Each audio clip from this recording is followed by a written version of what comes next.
You're listening to the Career Musician Podcast, empowering musicians with strategies for a sustainable career.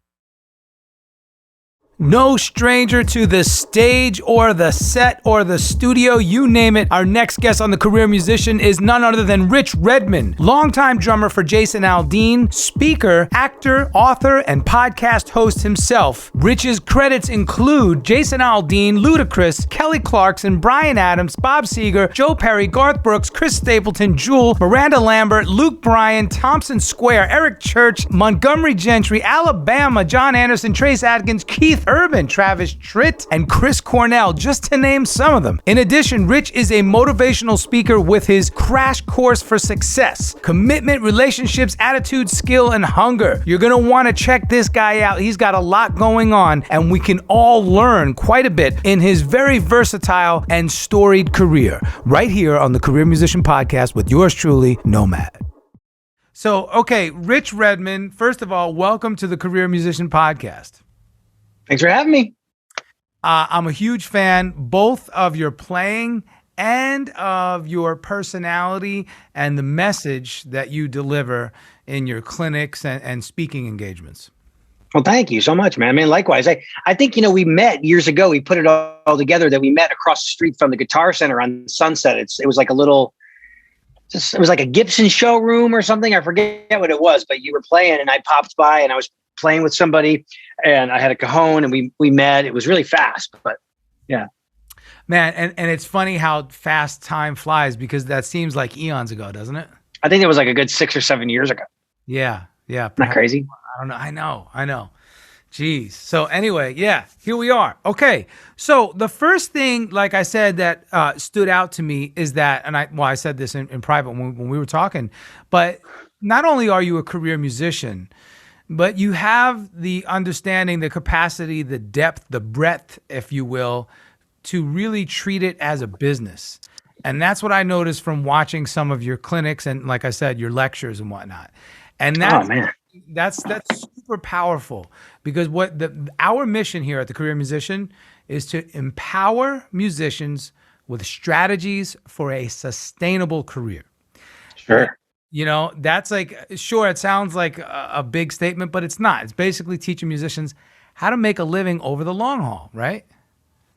Right. Yeah, that's the trick. I mean, that's the trick is like staying relevant, staying viable, moving forward with, constantly developing the skill set you need to function, 90% of the time where you are, but at the same time, trying to keep up with the Joneses in the sense that we're going to have to learn other skill sets because the world is moving so fast, Right. Good point. So, okay. So first thing I typically ask my guests is, how did you get bit by the music bug? What were your influences and where did you come up and all that good stuff? Sure. Yeah. I mean, you hear this kind of story all the time where it's like the drums chose me, and my cousin had a drum set and I went over to it and I sat down and I immediately knew how to play that, the Guitar Center beat. For me, it was like, I was restless. I was high energy, banana bikes, skateboards, tree houses, Star Wars figures, listening to Kiss. And I think secretly my dad wanted to be a drummer.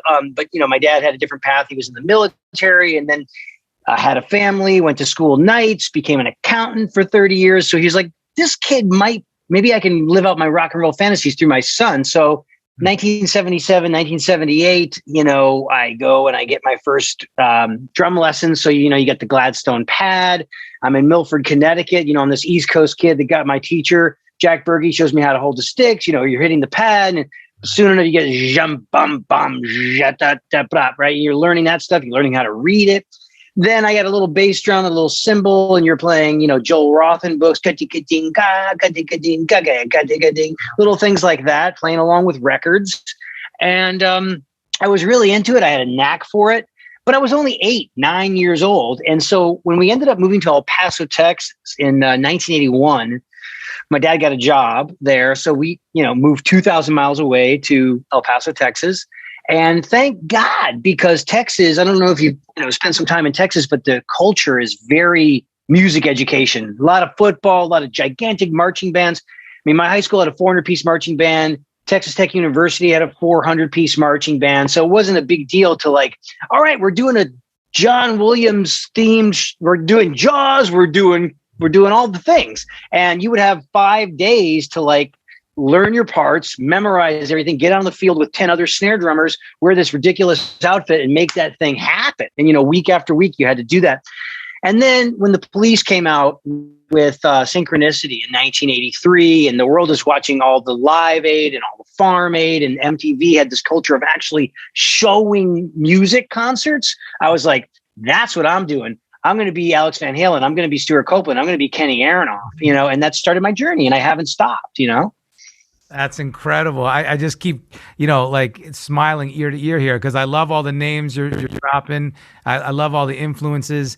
And bro, for real, when you say 400-piece marching band, you're exaggerating a little bit, yeah? I mean, they were big marching bands, man. Like, and we would be up at the crack of dawn, before the sun came up, trying to match, and that training was great because it gives you the chops, it gives you the fingers, it gives you, I tell drummers like, I know you should probably pick up the sticks every day. I did that for years and years and years, but if a month goes by and I don't pick up a pair of sticks, I can still pick up those sticks. And there's that muscle memory from those tens of thousands of hours of having the sticks in my hands in the formative years, when it's so important to have those time in the trenches, That's a great reference, by the way. I love the 10,000 hour, the Malcolm Gladwell Outliers reference. Yeah. I've had this conversation with many people in our field, and as musicians at this level where we've attained, this amount of, whatever you want to call it, success or whatnot, we've put in way more than 10,000 hours. 10,000, it's a piece of cake. Yeah, come on. That was, the high school years, right? Right. Yeah. So, I mean, I practiced before school, during class, at lunch. I brown bagged it. I practiced after school. I did all the all city, marching band, all city concert band, all city jazz band. Then you go to all state, and then you do the solo and ensemble stuff. And I always had bands outside of school. So Texas was great. I mean, it really was great because of that music education culture, where you get the hours, everyone's very serious about it.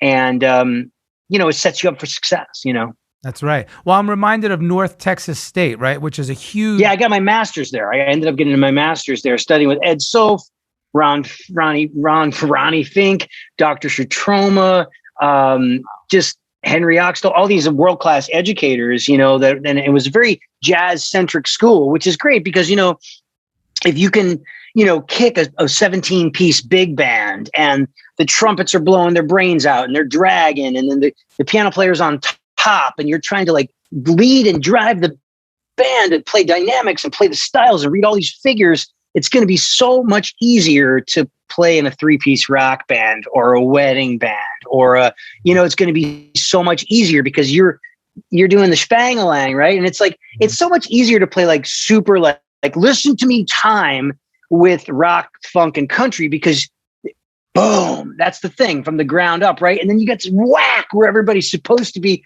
clapping on 2 and 4. But with jazz, it's more like, you're trying to get that cymbal to like sing like a violin section, right? And the only thing you do is like chomp away on 2 and 4. So it was a great thing. I think that every kid out there, if they can join a community jazz band or learn some of the jazz standards, even if they're not going to go become a jazz musician, it's such a cool thing to have in your back pocket because the drum set is a result of this American art form. We would not have the drum set unless there was 3 guys that were like playing, the silent movies around the Prohibition era where it's like, here's a bass drum. The guy played the bass drum, a guy played the cymbals, and a guy played the snare drum. And then 2 of the guys are sick one day. And this one guy's like, okay, I got to put a pedal up to these things. And it became the mother of invention. That's why we have the drum set, So is that in fact the impetus behind the drum kit itself? Yeah. I mean, because nothing had ever happened like that. You had the bass drum from the European symphonies. You had the snare drum from the marching band. You had the traps, like the Chinese tom-toms from China. And then you had the cymbals from Turkey. I mean, the drum set is like a very cosmopolitan global instrument. It really is, I've always wondered that. That's so cool. That's worth a deep dive in discovery. Sure. I mean, well, yeah, you get maybe have Daniel Glass on your show one time because he's kind of like a drum historian. He loves that stuff, you know? That's super cool. But no, that's great knowledge, man. Okay, so typically this is perfect because you're already reading my mind of the flow. I always ask, how did you cut your teeth? And, you know, what were your first gigs and whatnot? But just by you explaining your schooling, this question I want to ask actually is, do you think, accomplishing getting your master's degree has propelled your career even further than if you didn't? Or in other words, what are the pros and cons there that you've experienced? Because this is great to get it from somebody, you know, maybe there's some young people out there contemplating now, should I get my bachelor's? Should I just go for the master's all the way? I already got my, you know what I mean? So yeah, some good insight. Well, I don't think education is, I mean, I'm a big believer in self-improvement, continuing education, personal development, investing in yourself. I mean, if you're going to invest in anything, forget about Apple, forget about Bitcoin, invest in yourself, right? Because that's, you know, in the music business, you are the product, right? Your skill set. So I don't necessarily know. I mean, I know very, very successful people that live in the hippest areas of New York and LA, or they live on castles overlooking oceans, and they didn't finish high school. They just had successful careers in the music business. But I feel like that's the exception to the rule. The rule is like, how much knowledge and skill set can you cram into your DNA so you can create and accept opportunities that are given to you from the universe. So like I tell kids, hey, in 1999 in Nashville, I was hustling $20 here, $50 there, $75 there, $300 there, working day jobs, trying to put it all together. I was in 27 different bands. The only way I could be in those 27 different bands is because I knew how to read music, and all the bands would be like, Redmond doesn't need to rehearse. Like, we rehearsed 2 weeks ago. It's the same set. He's got charts. He's got BPMs, and they would have the confidence that like I could be a character actor and be almost like a character actor and be like whatever I needed to be in that particular musical situation. And then people would come by and see me do those things. And that's the best advertising for your product, which is for people to see you play music and then to cultivate relationships. So did it make a difference that I had a piece of paper and I went to school for 7 years and then I did all these, recitals? I don't know. Because people just want to know, dude, does it feel good? Can you take direction? Are you a nice person? Are you well dressed? Does your instrument sound like? But it's also helped me educationally, where it's like teaching it online at Musicians Institute. They love that I have a master's. I taught drum set at the University of North Alabama, right kind of by Muscle Shoals area. And they were like, must have a master's degree. So, little things here and there, it kind of helps.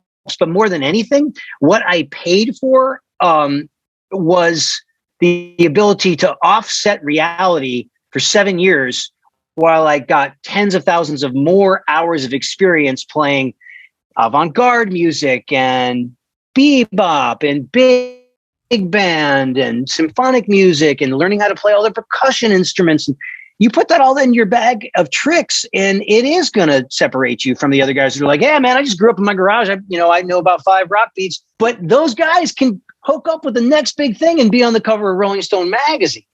There's so many ways to skin a cat in the music industry, It's like, Liberty DeVito comes to mind when you say that, Oh, yeah, it's all heart. He's all passion.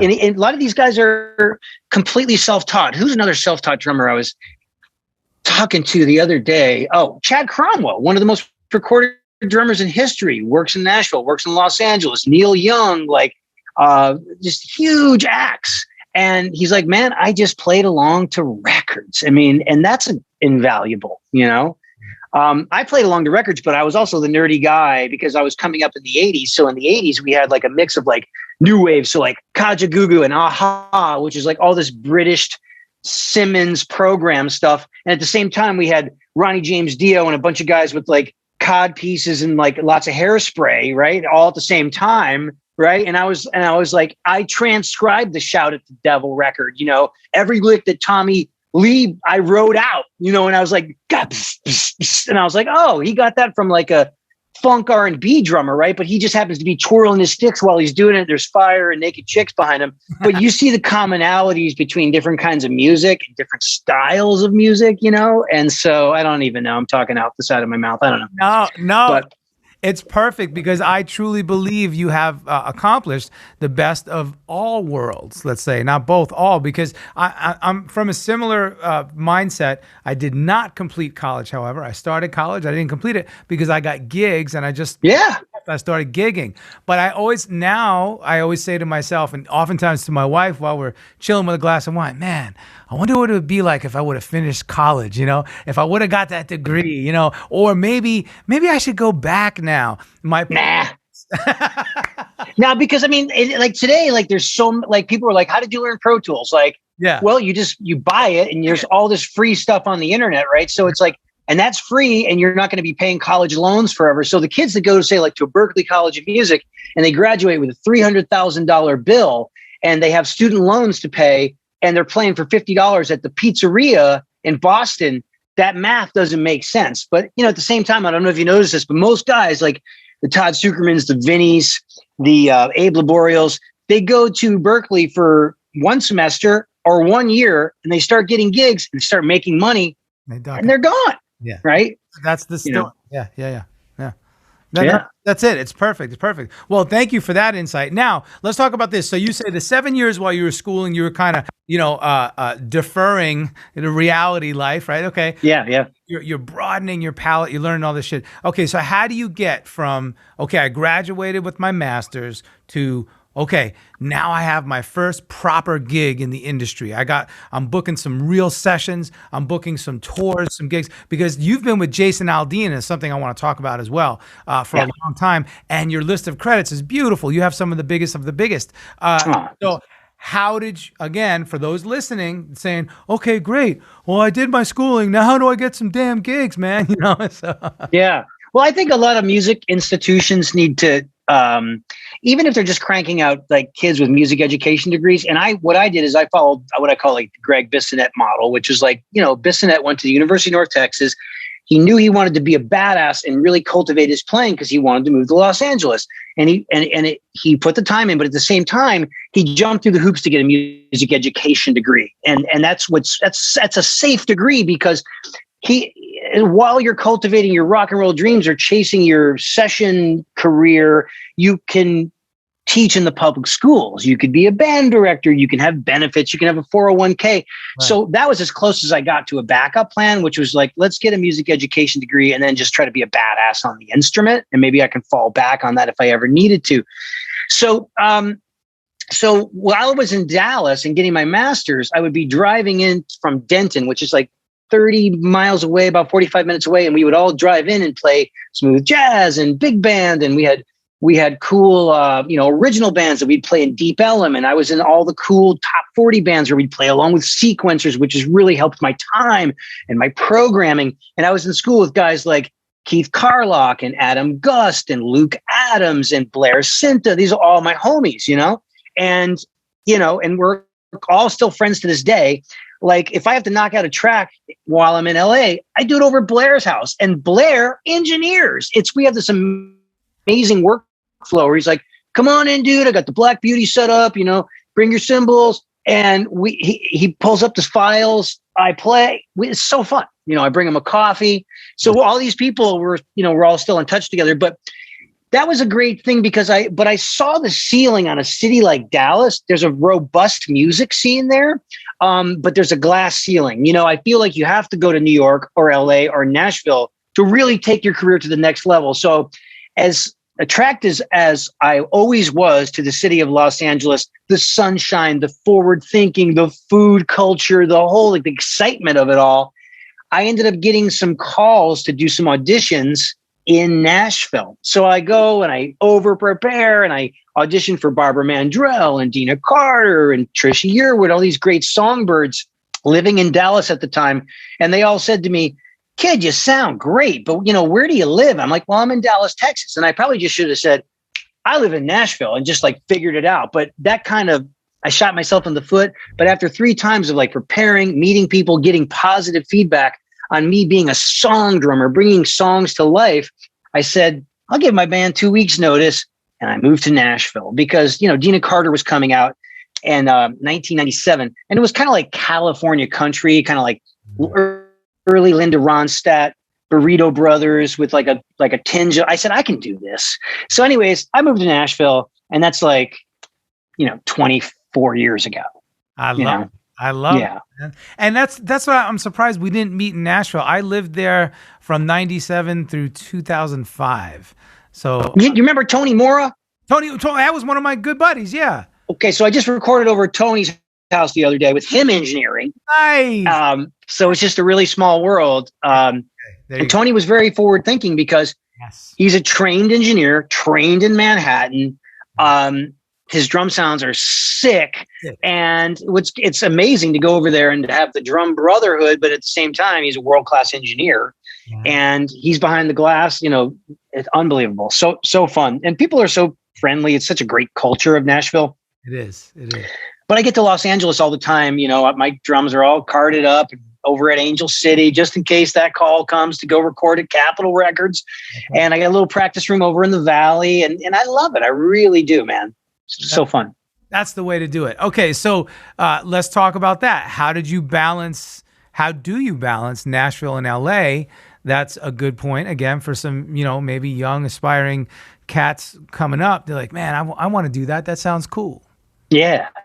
Well, for me, you know, I guess it's always good to get some credits under your belt. So when you're in the elevator or you got 10 seconds to pitch yourself, like, who are you? What do you do, kid? And you're, you know, it's so, at this point, it's so hard to wrap up with what I do because I do so many different things. I'm like, I'm an entertainer, you know, I'm a drummer, or, you know, I'll give people that in the, but if they're a musician, you know, it's so great to be able to say, you know, I'm Jason Aldean's drummer. I've been there 20 years. And they go, oh, okay. And so it's like, it just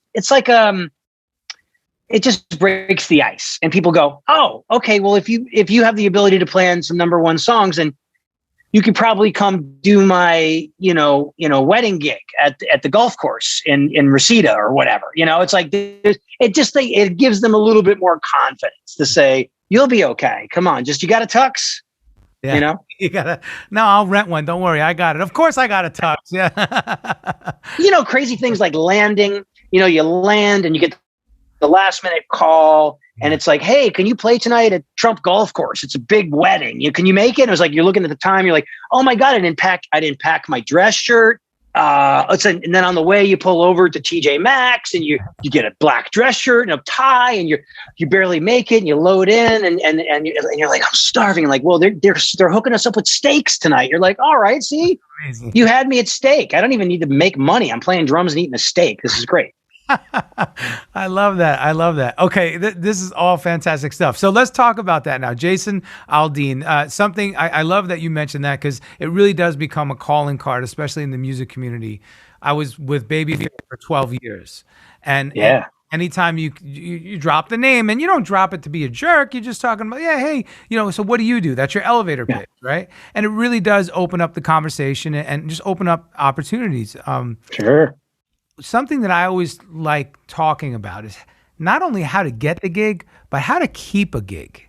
You know, a lot of people struggle with that. And I feel like there's definitely a fine line between having your artistic expression and your freedom, right? Your creative freedom versus understanding that this is a job and you have to treat it as such. You know, shed some light on how you kept that gig for 20 years. Sure. Well, let's say it's not even that gig. Let's just say, you're a weekend warrior and you got to meet the bus up at the Ralph's and you're loading in. You meet the bus on a Thursday and you're going to play 2 casinos in Middle America, somewhere on Friday and Saturday, right?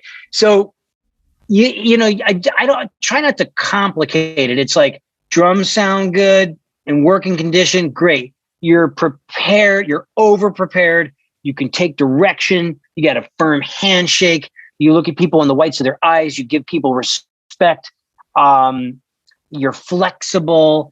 You're a fun person. You're a fun hang because, the drumming, the musicianship is an expectation, but it's that hang and the ability to take the direction and being easygoing. And then the road, there's always going to be schedule changes. And it's like, you get to your dressing room and it's like, what you call this bottled water, Deer Park? This isn't Fiji water. Where's my Fiji? You can't be like that. You just got to roll with the punches and just come from a place of gratitude and humility, right? And realize there's somebody out there digging ditches or emptying porta potties, right? And they hate life. And you're like going to play your instrument in front of a ferocious crowd with like-minded people, eat 3 square meals a day, and like maybe break a little sweat and make some money playing working your craft. I mean, that's a dream come true. Mm-hmm. So the Aldean thing is really special and interesting because all my best friends, and we've been around the world together. We finish each other's sentences. We all came up together. So, that's a 22-year relationship, where I meet a young Jason Aldean in 1999. All the same guys are in his rhythm section. We do endless showcases with the hat, without the hat, with a steel guitar, without the steel guitar, like just every version of a showcase for all the suits, and the cigar guys come out. I don't get it. I don't see it. And then finally something clicks. He gets a record deal. He's got faith in us because we've already been playing with him for 5 years. We record on the record.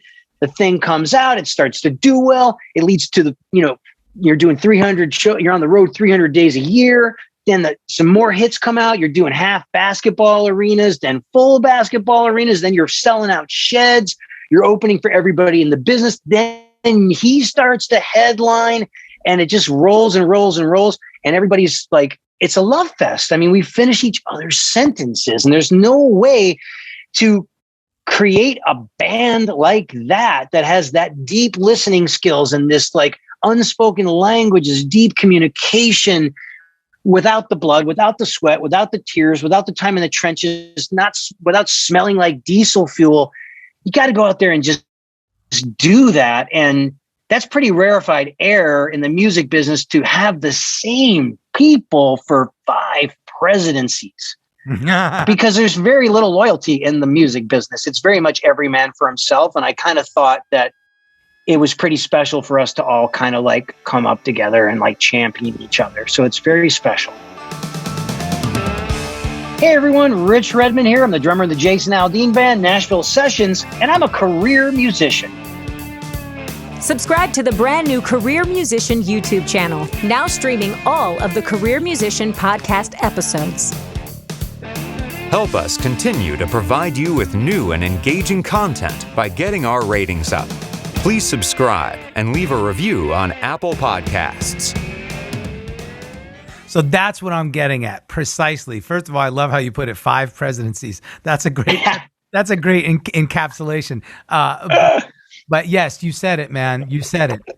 There typically is no loyalty in the music business, and it is every person for themselves. And it's like, fight or flight, crabs in a bucket, however you want to describe it. It's all the above. And one of the things that I get, I get tired of seeing, musicians stepping on other musicians to try to get ahead. And I think it's, I call bullshit. You know what I mean? It's not necessary. There's no reason for it. And this leads me to the next thing that you're doing. I really dig your motivational speaking aspect, and I love your crash course, and I want to hear more about that. But the fact that I just called out the loyalty issue, that's it. And, we need to create a better culture amongst professional musicians. Wouldn't you agree? Yeah, I mean, sure. And you're doing a great thing. I mean, this podcast is really going to help a lot of people. I mean, I binged a lot of the stuff, Dave Koz, I met Dave Koz backstage one time at the ACM Awards. And I was like, dude, I'm a big fan, man. Oh, I got a lot of your records. He's like, oh, it's awesome. I said, I'm spending time in Los Angeles. She's like, oh, LA would love you, man. Come on. Just such a nice guy. You know what I mean? And it's like, that always, I learned that in this music business where the people that are, your Bob Segers and your Bryan Adamses and your Ludacris, these people that I've had an opportunity to work with as a result of my relationship with Jason and his band and his team, they're just such great people. The people that are successful and they maintain success in this business are nice people. Like Bob Seger knew all of our names. He came in a legend, like a rock. I mean, the guy comes in, he knows my name. Right? Hey, what's up, Rich? amazing. And that creates this feeling of like a team. And we did a television show together, and it was just love fest. But you're right. I think I say that you have to keep it. To keep it, you have to give it away. So if I want to maintain my success for the rest of my life, I can't take the information and the wisdom that I picked up along the way and guard it like my precious in a cave with my little ring, like stay away from me. I'm not going to share. No, it's like, I got to let everybody that asks me anything know that, hey man, this ain't rocket science. Just show up. Be over prepared. Have a smile on your face. Take direction. Be pleasant to be around. That's going to get around fast, people. And so I like to share that information, whether it's through the books or my teaching or however I can help a future generation of musicians. Because man, I remember the day of like having my little demo tape with me playing like Motown and fusion and jingles and big bands, like me, drummer, looking for work. And I would send this stuff out to like the Bissonets and the Ray Brinkers and whoever I could find a mailing address for, and just being like, God, wouldn't it be great if one of these guys championed me and got me a gig or something? But it's like, that's also not really the way. I mean, Steve Houghton got my demo tape and he's like, man, if I had known you played big band this well, I would have recommended you for Maynard's band, right? But everything happens for a reason. I didn't get to go out with Maynard, and maybe that's a good thing, because like traditionally it's like it didn't pay any money. It was going to be hard to like live on that, right? And then I got called for the Ringling Brothers and Barnum and Bailey circus 2 times, and I was like, wow, on the road 52 weeks a year, 401k, paid vacation, dental, medical, but you travel on a train. It's like, that was the weirdest thing. And so I never did it because I was getting my master's, and it was like, I like finishing what I start. So I was like, I'm just going to jump through these hoops, get this master's degree. Nobody can take it away from me. And then when I finish, I'll move to New York, LA, or Nashville. And that's what I did. Brilliant. I love it. Give it away to receive it, right? You have to give to get. I love that premise. Okay. Crash course for success. Tell us about it. Tell people how they can, get involved. And of course, Rich's website is richredmond.com. Really easy. And once you get to the homepage, you're just like, whoa, this is cool. So you're going to want to explore everything. But there's fire and explosions on the homepage, which that's I insisted on that. But the thing about Crash, it's not overly original. I'm being self-deprecating, but the idea is that it's an acronym, and I think people like acronyms because it makes things easy to remember. Craft stands for commitment, relationships, attitude, skill, and hunger. So these are literally 5 things that anyone from any walk of life in any season of their life can use to be more successful. So obviously, musicians know about commitment, the commitment to your learning your instrument and putting in those 10,000 hours, and then going out there and trying to connect with people and play jobs in, that's where you learn so much on the bandstand, so that deep commitment to your craft is lifelong. Relationships, everything in the music business is relationships. It's not monster.com. It's not headhunters. It's not resumes. It's good to have resumes. It's good to have a business card. It's good to have a website. It's good to be on social media, but it really is in person, real, true to form relationships where people can champion each other. And I champion a lot of people. I've put together so many bands over the years in Nashville. A singer-songwriter will call me up. Hey, I need, a band. This is what it's paying. This is where we're going. I go, is it a van? Is it a bus? Are they sharing rooms? What's the food situation like? And then I find them the right person. And it's a pleasure to do that because it's putting positive energy out into the universe. And then attitude, enthusiasm is contagious, and that 99% of life is a positive attitude. Positive people, they live longer, they're happier, they have better relationships, they make more money. So I think that's very, very important. And then skill, identifying, mastering the skills you need to be successful in whatever your chosen field is, but also not getting cocky, learning new skills, right? And then hunger is that piece where it's like having that hunger to be successful that burns in your belly, right? And staying tapped into that thing. People, when they see me play, they say like, I could just tell you love what you do. I'm like, yeah, I wear my heart on my sleeve. There's no difference between this guy and the 16-year-old guy that had that first set of cherry red Yamaha drums. And I'd come home every day and I was fantasize about playing Madison Square Garden. And I got to play Madison Square Garden, but not at 21. I got to do it at 41. And that was like 20 years of doors being slammed in my face. So when I look back at my career, I was like, what are some basic tenets that help get me from point A to point B? It's a deep commitment, putting an emphasis on people, having a positive attitude, living in the land of unicorns and rainbows, trying to wake up on the right side of the bed. If I don't wake up on the right side of the bed and I'm having a bad day, I know how to flip the channel.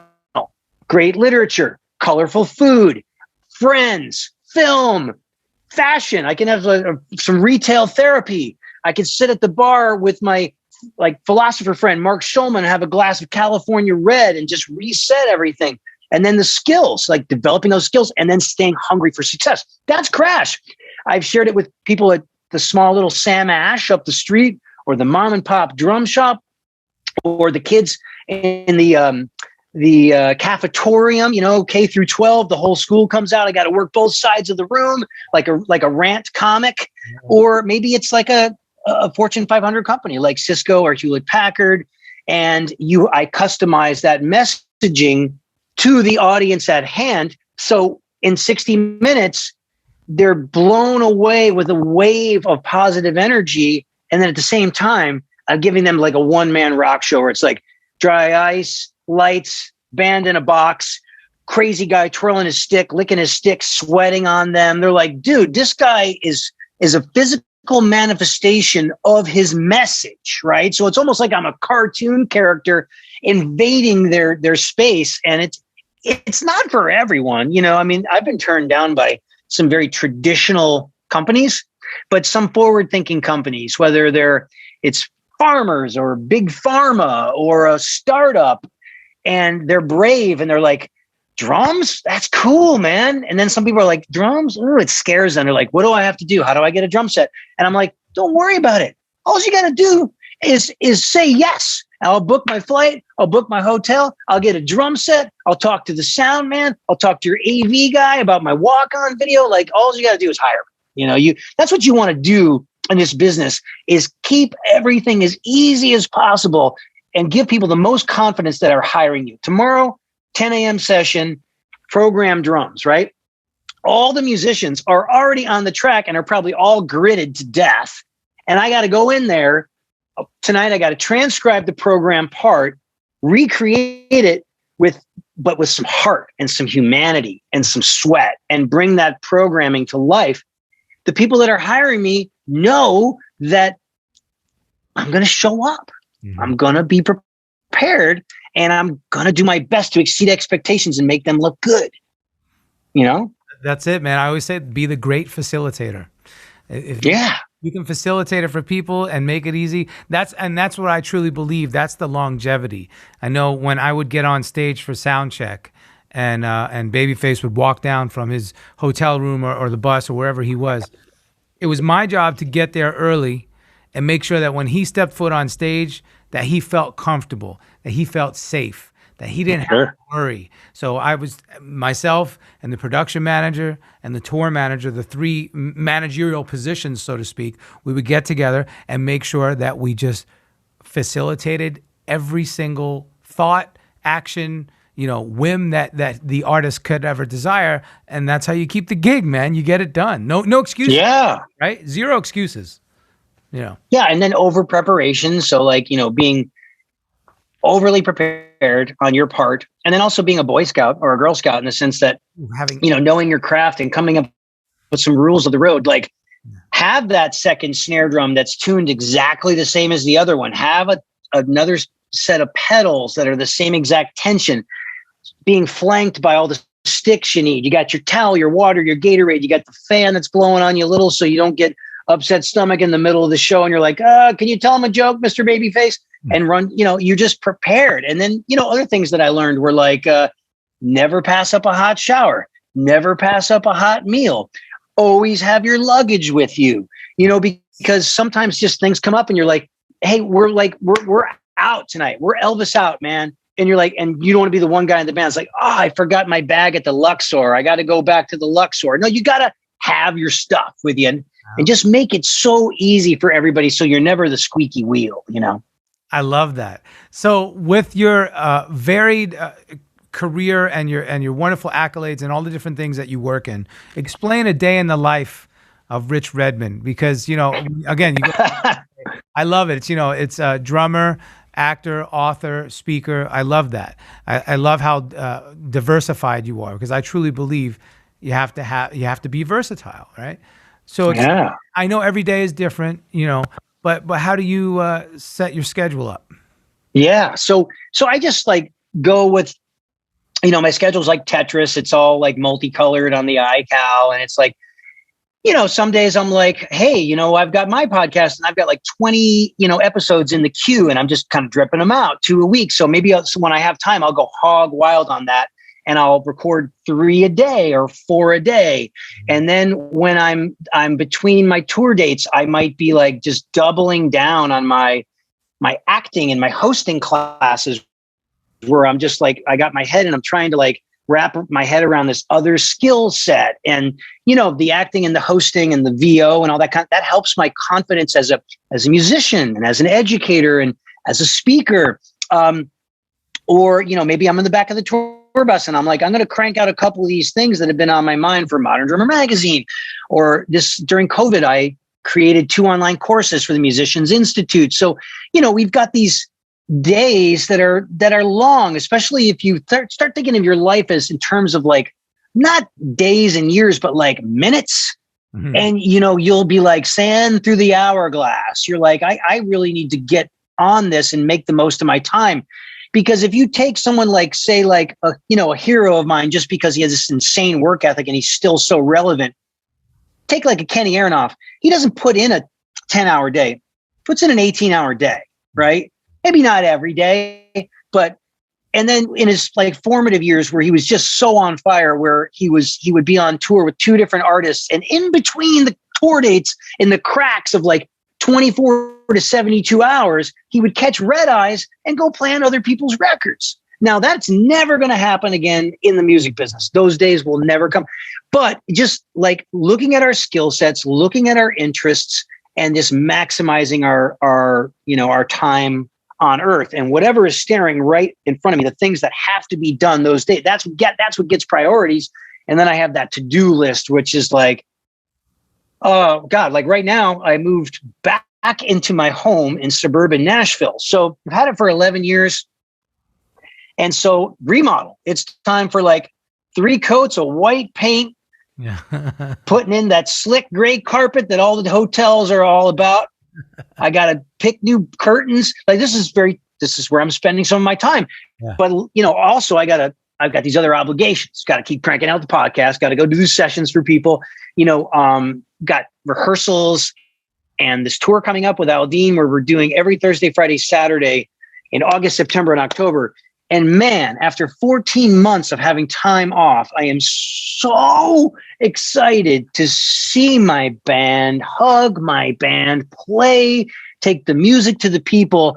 And after the zombie apocalypse, like I never took anything for granted, but I am really never going to take what's in catering and like the runner taking me to the gym and just hanging out backstage. And man, I am never going to ever take that for granted.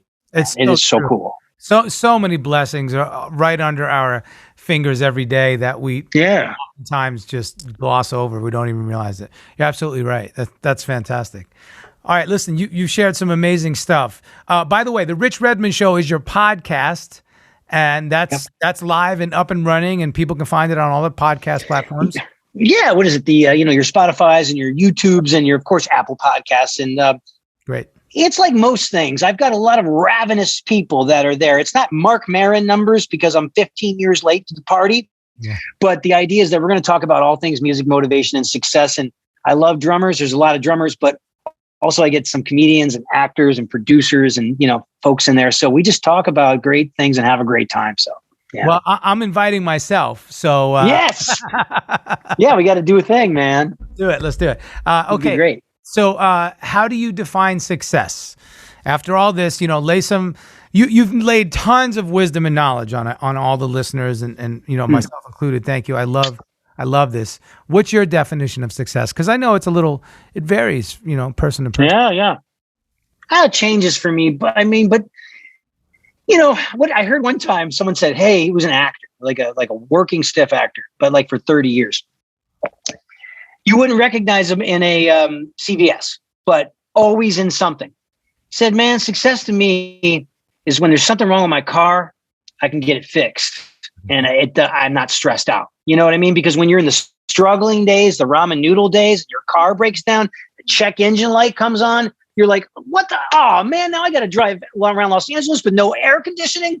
But I think really a good general rule for success is getting up every day with a smile on your face, looking forward to this thing that you do that makes a difference in your lives and makes other people happy. And you do it and you love it so much that it never feels like work.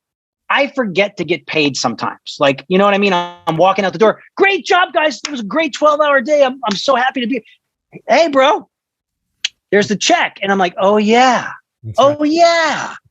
You know what I mean? It's like, that's a good sign that you're spending your life the correct way. And my goal in life, my purpose in life is to affect people in a positive way and change lives. And I know for sure that whether you're playing cumbias or smooth jazz, you're playing on a cruise ship, you're playing on a wedding, you're playing on the big stages of the world, music is so important to people. And it's an honor to have this profession because it does really change people's lives and makes them very happy. Well, perfectly said. Well said, my friend. All right. Before we wrap it up, you ready for some rapid fire questions? God, I hope I should have taken my Ginkgo Balboa today, but yeah, okay. Ginkgo Balboa. Your Ginkgo Balboa, Adrian. I love it. Baloba, but that's great. I never heard it put like that. Balboa, hey. Balboa, hey, what's the matter you over here? All right, you ready? Here we go. Song or band or artist that changed your life? The Police, Synchronicity. 3 tour essentials. Can't leave home without them. Oh, you got to have your MacBook, your earpods, and Imodium AD. This is good. That's probably number one. I like it. What entertains you? As an entertainer, we're always entertaining people. What entertains you? Oh, I love food, fashion, and film. 3 Fs, man. Food, fashion, and film. Gosh, that's so easy. I love how you got all these answers just ready. Your friends would say you are a spaz. Favorite city? Los Angeles. Yeah. All right. Guilty pleasure food? A burrito. I'm always going to go over the hill to go over to Cactus on Moore Park. Always. Like, coming next week, and I will be there. I know it well. It's not too far from me. Yep. Drink of choice, libation. Oh, vodka soda. Nice. Hidden talents. Hidden talents. I think I have the potential to do 3 minutes of stand-up comedy, and I will do it eventually at some point.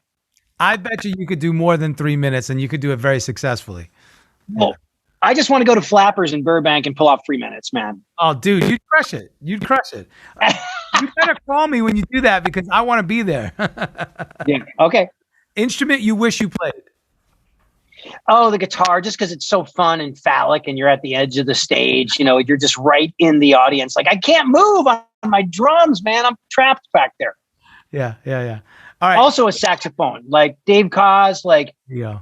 I mean, just the way he can go table to table and serenade all the pretty people. I mean, he's mobile. He's mobile. I like it. That's awesome. You've had a lot of great collaborations. Dream collaboration that you would love to have? A dream collaboration. God, you know what? I'm supposed to be faster, but I love Americana music. So like the Lucinda Williamses and the Steve Earles and the Jason Isbells. I love the tortured singer-songwriter that's got the tales of love and loss and heartache set to 3 chords. So if I can ever play with those 3 people, anytime. Dunzo. Love it. All right. And finally, I have some good ideas already, but what would you do if you weren't a career musician? I'd probably be a career actor. Yeah. Talk about that, because that is on your website. Yeah, man. It's been a fun, 5.5 year journey. Started taking acting lessons in Nashville, then started taking acting lessons in Los Angeles. Started to get a little resume together. Was in a couple of horror films, just playing small parts, like the Casey Kasem type guy that was like the over-caffeinated DJ in a horror film. So my mom gets to see the credits roll on Netflix, and she goes, "There you are, son, and you're not behind the drums." So that was fun. And then I got to spar with Chris Maloney from Law and Order SVU, the tough guy, bald head. He was in a show called Happy on the Sci-Fi Channel, and it was great. I got to do stunt work. I got to act with the guy, got my SAG card. And what makes me so proud of this accomplishment is that this was all somehow like the early Kenny Aronoff days, in between all the touring. I pulled this off, like was a slave to two masters, made the commitment, and got that far. It's like, wow. But I'm now, like most actors, I'm looking for my next job. You know what I mean? And the pandemic did not help things. Like I took a lot of classes in the pandemic, like online classes. But now it's like, how are the auditions or my relationships all going to line up so I can actually do the next job and be available to do it, like around the tours. So it's kind of like Tetris, but you just have to have faith in the universe and the acting gods that something will come along, Well, it will. It certainly will. And that faith, unmovable faith, that's how we've gotten this far. You can't be a career musician without having that kind of faith, I'm thick-skinned. And it goes for anything in the entertainment business, for that matter, being self-employed, right? Well, Rich, you are an amazing, model to everybody. We appreciate your time and your thoughts and your wisdom and knowledge. Yeah, man.